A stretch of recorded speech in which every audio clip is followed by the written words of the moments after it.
The Sun by Lois Lowry, Chapter 10.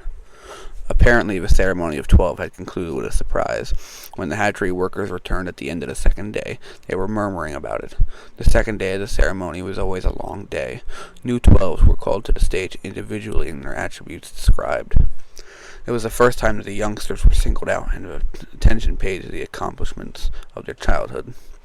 A boy might be praised for his scholarship, and the audience reminded of his special abilities in science. Or the chief elder might even call attention to an especially pretty face. It was always embarrassing when that happened, because in the community attractiveness was never considered an asset to be mentioned, and the 12 thus described would blush, and the audience laugh.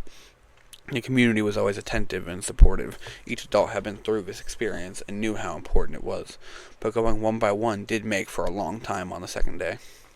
The chief elder skipped 112, Rolf explained to Claire at the evening meal. She went from 18 to 20. We all cringed. We thought she'd made a mistake. Edith straightened and tense, demonstrating with her posture how nervous she and the others had been. Everybody thought so. Did you hear the murmur go through the auditorium? Someone asked. And the boy she skipped, number 19, I could see him from where I was sitting. He was completely nonplussed. A young man at the end of the table grinned. So what happened? Claire asked. Well, Rolf explained, after she finished with the last one. Number 50? Yes, but of course she had only called up 49 to the stage. Then she apologized to the audience. The chief elder apologized? It was hard to believe.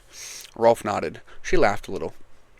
She could see we were all sort of nervous, so she reassured us and apologized for making us uncomfortable. Then she called the boy, number 19, to the stage. He looked as if he was going to throw up, Eric said, laughing. I don't blame him, Claire said. She found herself feeling sorry for the boy. It must have been an awful moment for him. What did she say to him?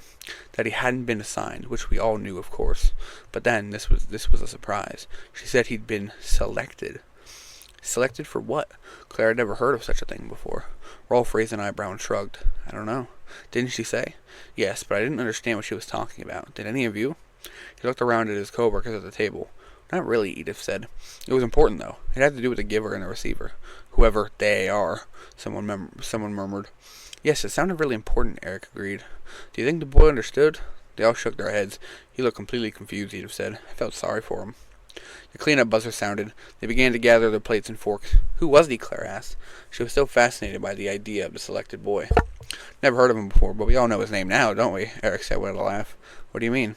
The whole community called out his name. It was a kind of ceremonial, what would you call it? A recognition. We all shouted the name over and over. Jonas.